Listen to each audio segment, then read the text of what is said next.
Once every 10 seasons, the animals of Tandy Valley gathered for a feast of lights and music, a celebration of progress, of forgetting what once was. At the center of the village stood the great drum, carved from the hide of a fallen lion king. Silent for generations, resting beneath a shrine of woven gold leaves. This night, however, the young and proud forgot the silence. They beat it once, in jest, twice, in mockery, and on the third strike the wind changed. Old Nuru, the one-eyed baboon, raised his trembling hands. "You've stirred the sleeping," he cried. "That drum is no toy." But laughter drowned his warning. As twilight deepened, strange things began. The lanterns flickered though there was no wind. The trees leaned as if listening, and the earth began to hum. Above them, the full moon turned crimson. The first beat had been heard, far beyond the land of the living. In the silence after the laughter faded, a sound came, not from the drum, but from beneath it. A low, guttural throb, like breath returning to bones. The children froze. Even the hyenas stopped their chatter. Old Nuru backed away, whispering names no one remembered, names the wind should not carry. All around the village, the ground pulsed faintly.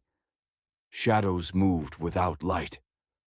At the edges of the forest, old graves cracked open like seed pods. One by one, they began to crawl out, the forgotten builders, the warriors left behind, the mothers who died in the famine, animals once loyal, now betrayed. Their eyes glowed hollow white, their fur bore the dust of years, but it was not vengeance they brought. It was a question. Why have you forgotten us? The drum struck itself once, without paw, claw, or wind. The sound rolled like thunder through the bones of every beast. And then the visions began. One by one the animals saw them, memories not their own, blood, sweat, and sacrifice buried beneath their comfort. They saw the old ones laying stones, giving their last breath to protect the valley. They saw betrayal, leaders who took credit, families erased from stories.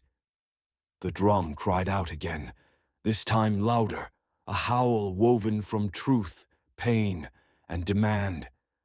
It echoed not in the air, but inside their hearts. Even the proudest bowed their heads. The young monkey who first struck the drum wept uncontrollably. His tears fell on the drum's surface and turned to mist. The mist rose, curling around the animals like fingers of the forgotten.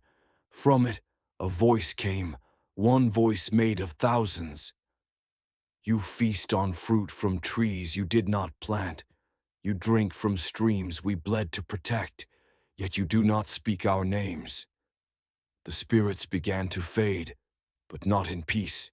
Their forms blurred like smoke, caught in guilt, torn between leaving and lingering. The land grew cold. Trees wilted at the edges.